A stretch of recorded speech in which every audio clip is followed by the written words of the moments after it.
होने को बदनाम तो एक पल में हो जाते हैं, पर कलंक लगना वक्त की मार सा होता है जिसे धोने में सदियां भी गुजर सकती हैं।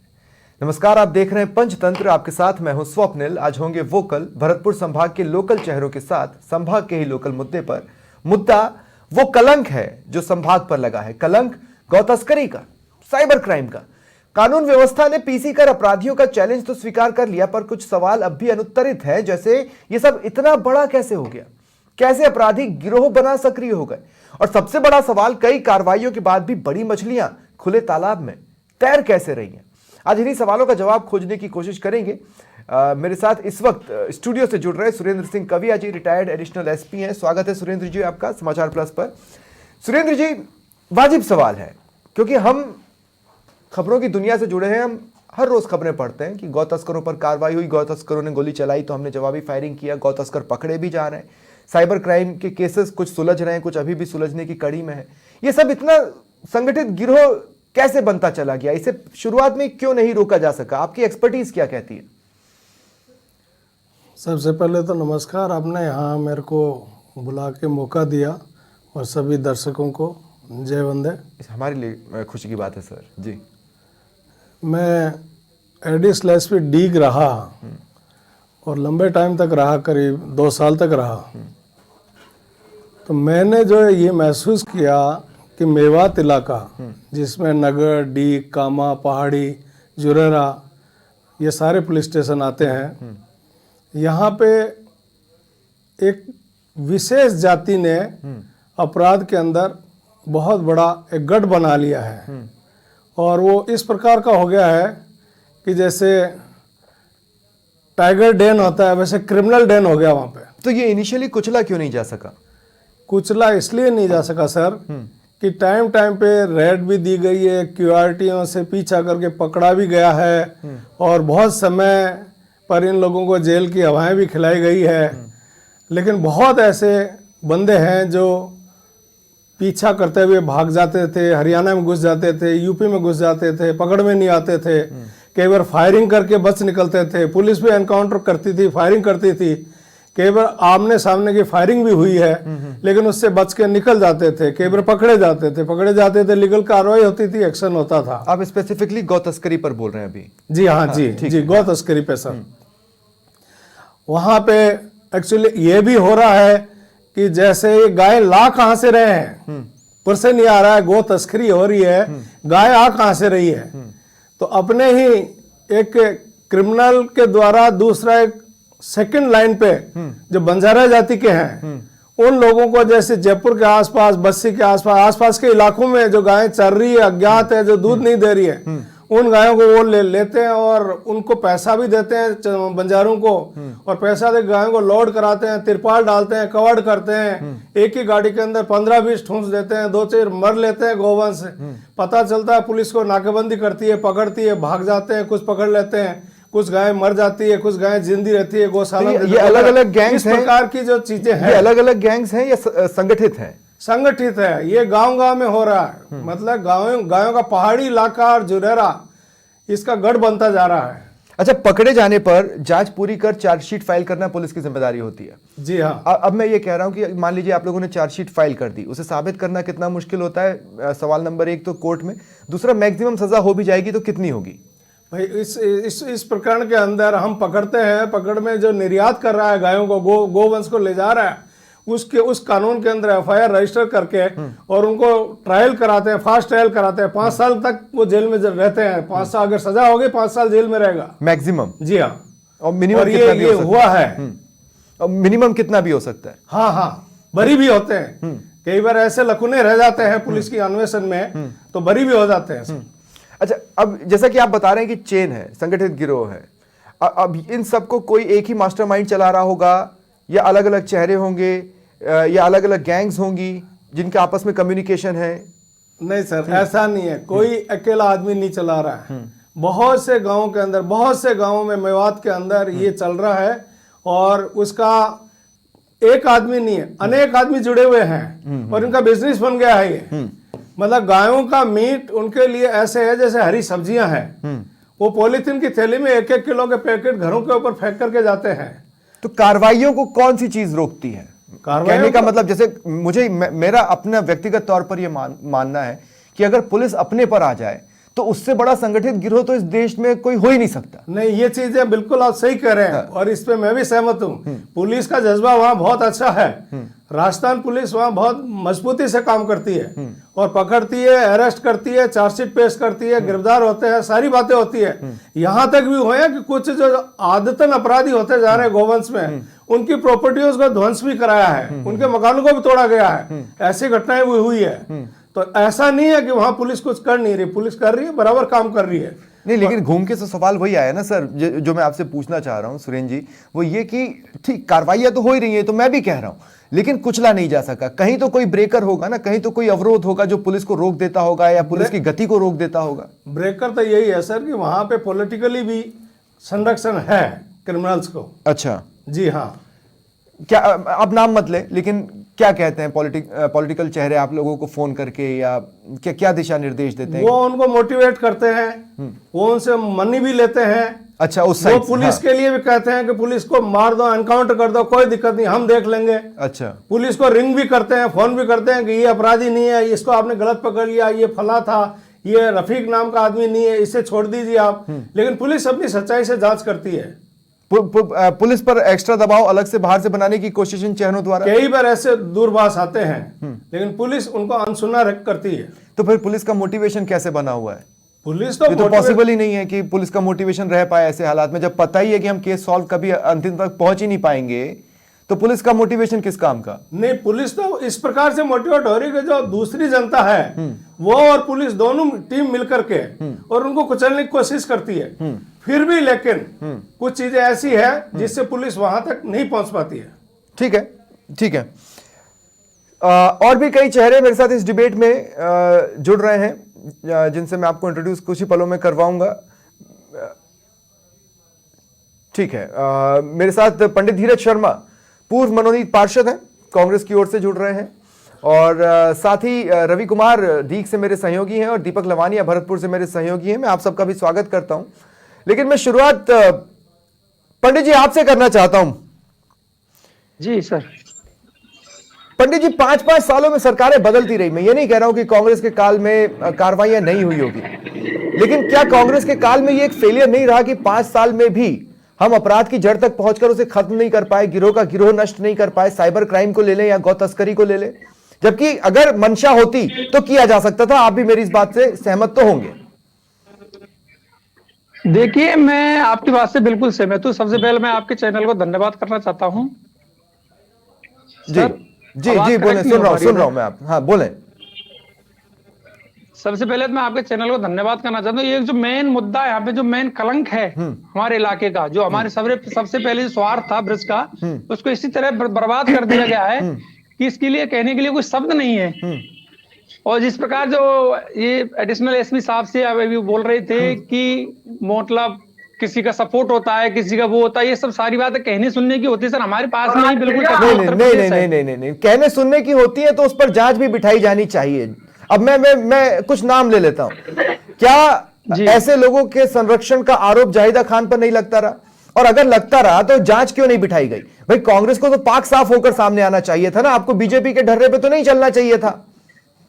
जी नहीं, मैं ये कहना चाहता हूं, हमने 5 साल में जो क्राइम अब आपको ज्यादा देखने को अब मिल रहा है, मतलब इससे पहले 5 सालों में आपको देखने के मिला था नहीं। अगर प्रशासन चाहता तो जीरो टॉलरेंस बिल्कुल ला सकता है सर। बगल में हमारे यूपी है, उसमें देखिए ना, कोई क्यों नहीं गौ तस्करी होती है। प्रशासन क्यों मुख नहीं है वहां पे? ये सारा मतलब दूसरे नेताओं पे मर देना, ये भी ठीक बात नहीं है सर। नहीं, मैं नेताओं पर नहीं मर रहा हूं। मैं सिर्फ ये कह रहा हूं कि अगर आप पुलिस को फ्री हैंड देते तो क्या ये गिरोह खत्म नहीं हो जाते? क्या कुचल नहीं दिए जाते? कभी भी हमारी कांग्रेस सरकार ने इनको ना तो प्रोत्साहन दिया है, ना ही कुछ ऐसा कुछ किया है कि रुका क्यों नहीं सर? सवाल तो ये है ना पंडित जी, आप सवाल तो समझने की कोशिश कीजिए। मैं ये कह रहा हूं 4 साल का वक्त बहुत होता है सर किसी भी अपराध को जड़ से मिटाने के लिए। आपको 5 साल मिले, 5 साल में इस अपराध को जड़ से मिटाया जा सकता था, नहीं मिटा, तो गलती किसकी है? गलती आप इसमें प्रशासन को क्यों नहीं लेते हो सर? इसमें मतलब आप ही सारा मतलब ये आप हम पे क्यों डालना चाहते हैं? अच्छा, नहीं, आप बात करें। अच्छा, प्रशासन को कौन चलाएगा? प्रशासन अपने आप में सर एक व्यवस्था अपनी नहीं नहीं, होती है। व्यवस्था तो है पंडित जी, लेकिन हो प्रशासन सकता है चलाता कौन है? पर ऐसा कोई नहीं है, क्रिमिनलों का किसी और का पंडित लिया ही जी नहीं गया है चलाता हमारी तरफ कौन है? से। मैं ये कह रहा हूँ हम चाहते प्रशासन हैं को कि चलाता हमारे कौन है? बदनुमा दाग है जो हमारे इलाके में, ये सारा मिटना चाहिए, जीरो होना चाहिए। हम नहीं किसी को सपोर्ट करने, ठीक है, आ गई आपकी बात, आपकी बात आ गई। लेकिन इसी बात को रवि कुमार, मैं आपके पास आ रहा हूं। रवि कुमार, कमी आई या मामले बढ़े? आप स्पेसिफिक बता दें।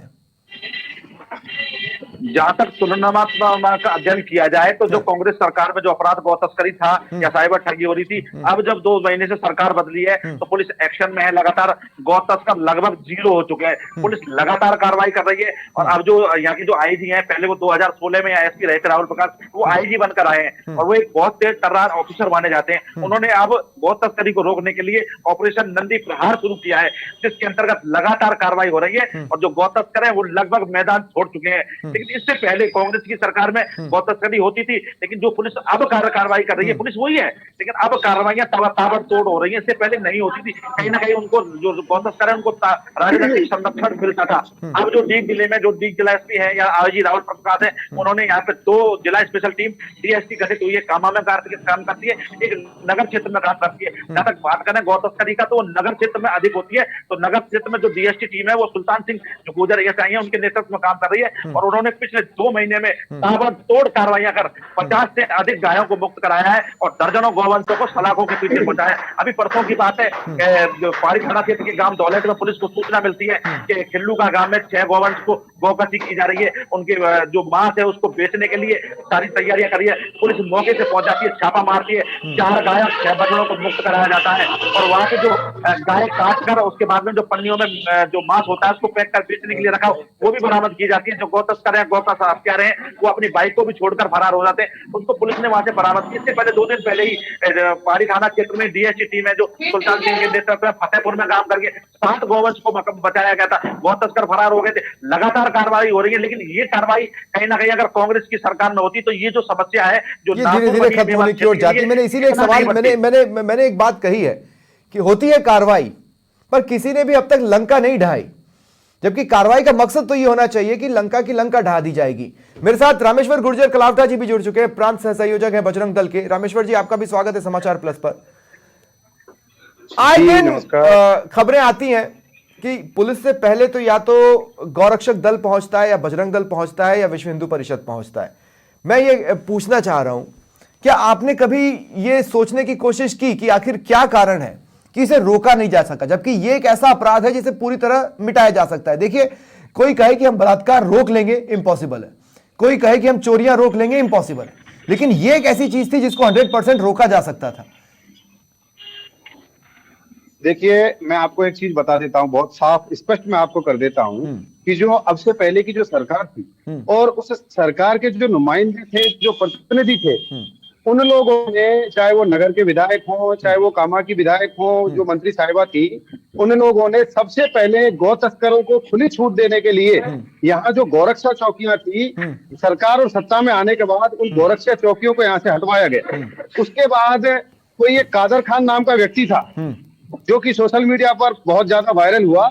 उस व्यक्ति ने एक खुलेआम एक मंडी चालू कर दी थी कि भाई कितने गौ तस्कर कहाँ से कितनी गौ तस्करी करेंगे और कहाँ गायों को काटा जाएगा, कहाँ मंडी, तो उनसे खुलेआम वसूली वो लोग करते थे।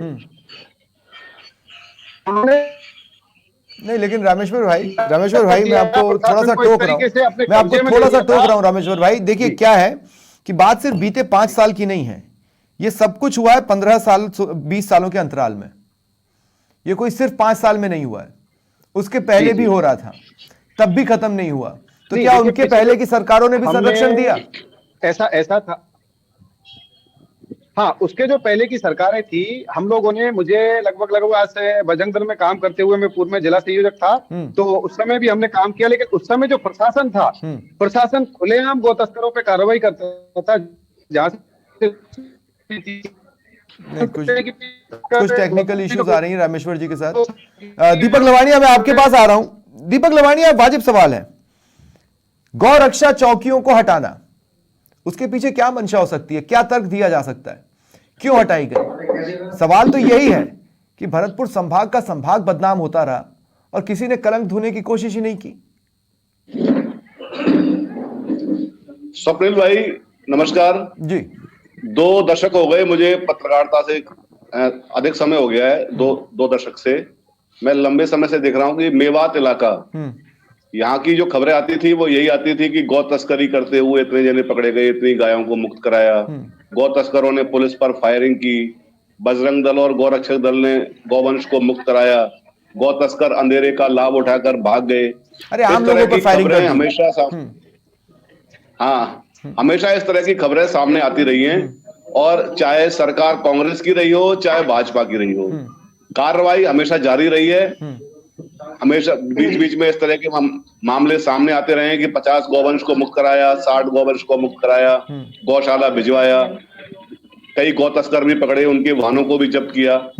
लेकिन बात उसमें मुख्य यह है, हमने ये भी नजारे देखे हैं कि पुलिस की बात करें, पुलिस कार्रवाई करती है, बिल्कुल इसमें कोई शक नहीं है, लेकिन हमने पुलिस का वो रूप भी देखा है कि जैसे ही गौ तस्करों की गाड़ी पुलिस थाने के सामने होकर निकलती है तो जो गाड़ी के अंदर ड्राइवर बैठा होता है वो उसका हाथ बाहर निकलता है और एक सिपाही आता है और मुट्ठी उसकी मुट्ठी में चली जाती है और वो गाड़ी पास हो जाती है।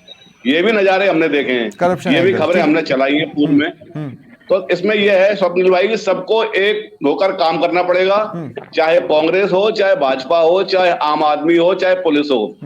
अगर ये सभी गौ तस्करों के खिलाफ, गौकशी के खिलाफ अभियान शुरू करेंगे, एक लामबंद हो जाएंगे, तो गौ तस्करी बिल्कुल खत्म हो जाएगी। ये खत्म नहीं हुई है, मेन बात आपने कहा था ना कि खत्म क्यों नहीं हुई, चाहे सरकार बीजेपी की रही हो, कांग्रेस की रही हो। नहीं, समझ से परे है। हाल ही में चौंकाने वाली बात थी, जिस प्रदेश में गौकशी बैन है, देखिए जहां पर हो रही है या जहां पर बीफ बैन नहीं है, मैं उन स्टेट्स की बात नहीं कर सकता, मैं अभी राजस्थान पर हूं।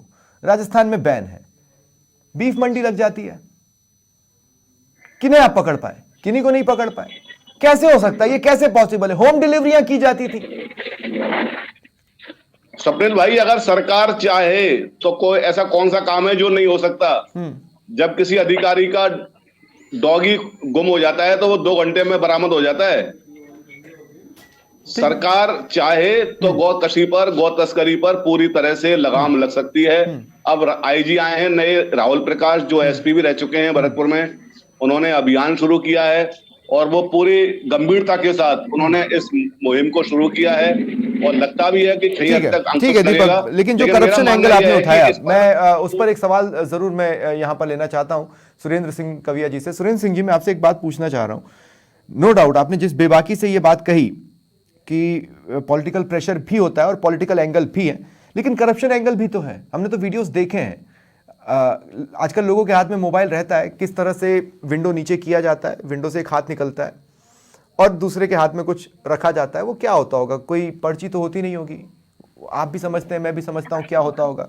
करप्शन एंगल भी तो है, ये कितना गहरा होगा? देखिए सर, इस मामले में मैं आपको ये बता दूं कि गाय को छोड़ने में गाय के ट्रक से बहुत कम नालायक किस्म का कांस्टेबल या कोई पुलिस स्टाफ होगा जो पैसे लेता होगा। ऐसा हमने बिल्कुल नहीं देखा है। हाँ, लेकिन ये गारंटी नहीं है कि नहीं ले रहे हैं, लेते होंगे, इसमें मना नहीं कर सकते। दीपक जी ठीक कह रहे हैं कि ऐसा भी उन्होंने देखा है, लेकिन ये बात सही है कि गाय के लिए कोई पुलिस का आदमी हाथ निकाल करके पैसा ले, अरे भाई वो तो रुकते ही नहीं है, पैसा कहाँ से देंगे? इतनी स्पीड से जाते हैं, पुलिस पे फायरिंग करते हुए जाते हैं, पुलिस भी गोली चलाती है जान बचाने के लिए। बहुत जगह एनकाउंटर हुए हैं, बहुत जगह गाड़ियां छोड़ के भागे, बहुत जगह गाड़ियों को पंचर किया फायरिंग से। तो ऐसा नहीं है कि पैसा ले रहा है पुलिस छोड़ रही है।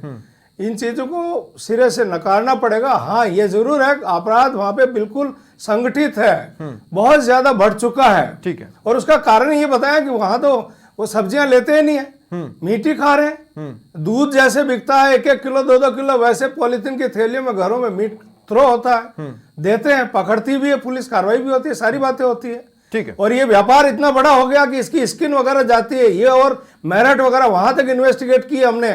मेरठ में जाकर के इसकी स्किन बिकती है गायों की, बछड़ों की, महंगे भाव में। वहां और अलग अलग तरह के बेल्ट बन रहे हैं और कई चमड़े की चीजें बन रही है।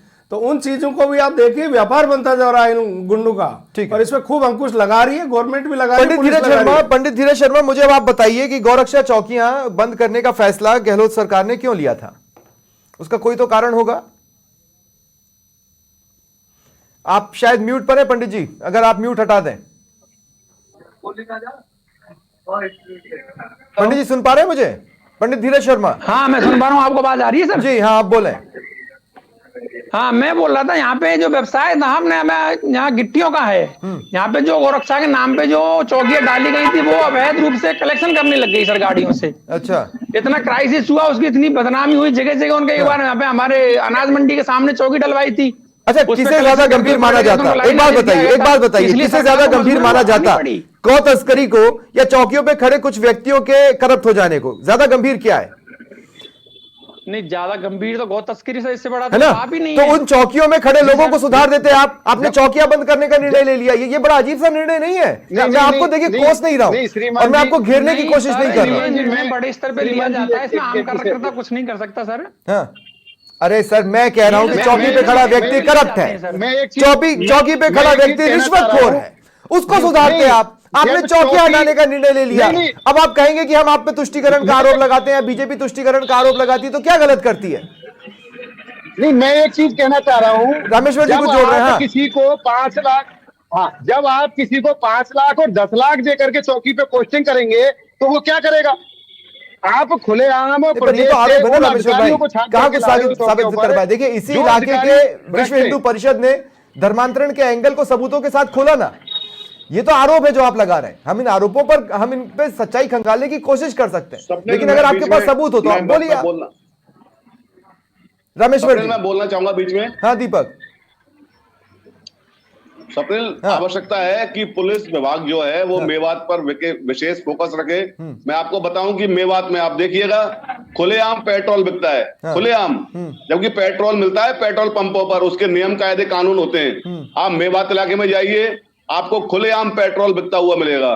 इसके अलावा वाहन चोरी की घटनाएं, टटलू काटने की घटनाएं, तमाम तरह के जो अपराध हैं वो मेवात इलाके में होते हैं। पुलिस को एक पूरी कार्य योजना बनानी होगी यहाँ अपराधों का जो ग्राफ है उसको डाउन करने के लिए। अदरवाइज ये इनका जो गोरख धंधा है ये लंबे समय से चल रहा है। गौ तस्करी और ये तो है ही है, लेकिन इसके अलावा पीतल की ईंट को सोने की ईंट बताकर खूब बेचा गया है।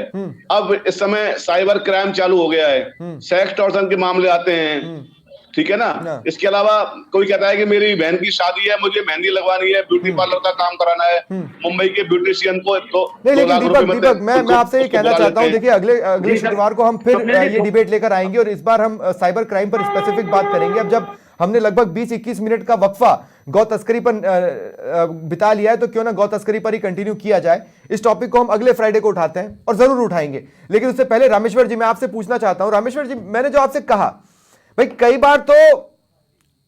बार ये कहा जाता है कि भाई हमारे पास पेपर्स हैं, और कई बार कहा जाता है पेपर्स नहीं है। ये पेपर्स क्या है, थोड़ा सा समझाएं आप मुझे। जी, मैं आपको बता दूं, ये कुछ नहीं है। जैसे ये कह रहे हैं ना कि वो खनन को लेकर के वो चौकियां बंद की गई, ऐसा कुछ नहीं था।